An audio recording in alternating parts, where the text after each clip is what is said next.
Hey y'all, been out in the bushes this morning chasing critters. I haven't seen anything, but my buddy Brad got a nice one this morning. But I just want to share a thought with you, out here in the bushes. Now imagine that you're out here in the bushes and you see a burning bush.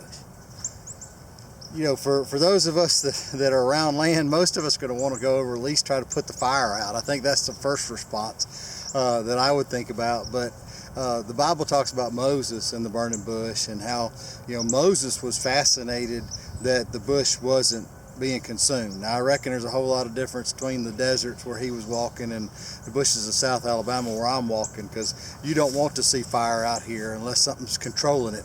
But just think about that. I mean, it caught his attention and it brought him over to it. And I understand that when he got there, God says, take off your sandal, man, this is a holy place. And there was a lot of significance about the place and about the burning.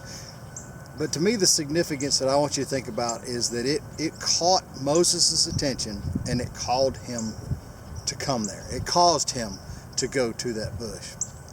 And if you think about your life now, for those of you that don't know about my background, now I raised up with good parents. I mean, great parents, but most of my going on Sunday was only because I was going with them or trying to figure out a way where we could go fishing instead.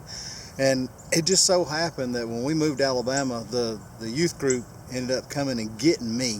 While I was eating supper, they came and grabbed me from the house, which was more like an intervention, and brought me to a revival. Now, in that revival, I learned, I'd raised up I knew the Jesus of Christmas, and I knew the Jesus of Easter, but I had never heard of the Jesus as Savior, and that was a totally new concept to me.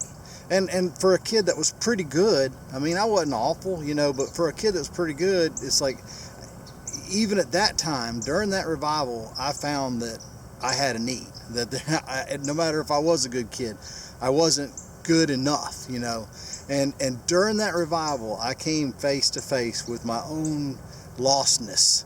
And the reality that Jesus, yes, he is the Jesus of Christmas, he is Jesus of Easter, but he's the Savior, and I needed him bad. But I did not know what to do about it.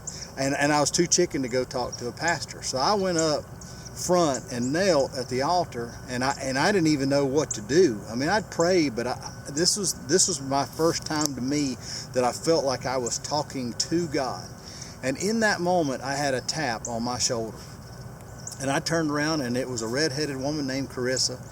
And Carissa looked right at me. She said, "Young man, would you like to know Jesus as your personal Savior?" And I said, "Yes, ma'am, I certainly would." And right then and there, she helped me pray to receive Jesus as my Savior. Now, that red hair was my burning bush.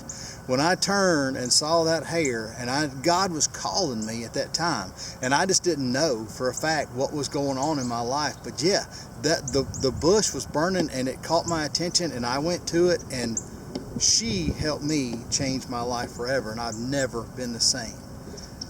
Ask yourself, what burning bushes are around you that God's calling your attention? God's wanting to get your attention. Now, I've had multiple things. Was it a person that needed help? Was it an area of my life that needed attention? Or was I screwing up? I've had multiple things that I could point at and say, you know what, that's another burning bush. Ask yourself, what is God using around you for a burning bush? What's he trying to gain your attention by? And do we just need to stop, realize that it's holy ground, and figure out what he's trying to say to us at that moment? Pay attention and look for burning bushes all around you. Hope this helps. Y'all take care.